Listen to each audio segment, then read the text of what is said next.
આજે ગુરુ પૂર્ણિમાની સુરત શહેરમાં ઉજવણી કરાઈ હતી. તો સુરતના પાલ ખાતે આવેલા અટલ આશ્રમમાં પણ ગુરુ પૂર્ણિમાના દિવસે ઉજવણીને લઈ મોટી સંખ્યામાં ભક્તો ઉમટી પડ્યા હતા. ગુરુ શિષ્ય પરંપરા ભારતમાં કેટલાક વર્ષોથી અવિરતપણે ચાલી આવી છે.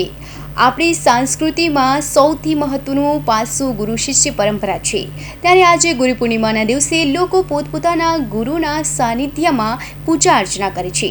ત્યારે સુરતમાં પાલ અટલ આશ્રમ ખાતે ગુરુ પૂર્ણિમાની ઉજવણી કરાઈ હતી. આશ્રમ ખાતે ભજન અને ભોજનનો ભવ્ય કાર્યક્રમ યોજાયો હતો. તો મોટી સંખ્યામાં ભક્તો પાલ અટલ આશ્રમ ખાતે ગુરુ પૂર્ણિમાના અવસરે ઉમટ્યા હતા અને શિષ્યોએ ગુરુનું પૂજન કરી આશીર્વાદ મેળવ્યા હતા.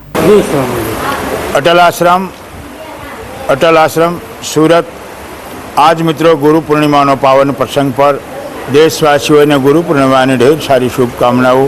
આપનું જીવન સુખ શાંતિ સમૃદ્ધિ આયુષ આબાદી એવં તંદુરસ્તી રહે.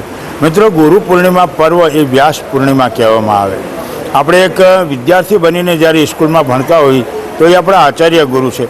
ભગવાન કૃષ્ણના પણ આચાર્ય ગુરુ ચાંદીપુરની ઋષિ હતા અને સદગુરુ જે ભગવાન સુધીની મુલાકાત કરાવે એમ કહે છે ઈશ કૃપા બિન ગુરુ નહીં, ગુરુ બિના નહીં. ઈશ્વરની કૃપા થાય તો આપણને ગુરુ મળે અને ગુરુ ઉપર પૂર્ણ વિશ્વાસને શ્રદ્ધા રાખીને એનું અનુસરણ કરીને તો એમ કહે છે કે ભગવાન પણ સાક્ષાત એને દર્શન કરાવે એ ગુરુ તત્વ છે.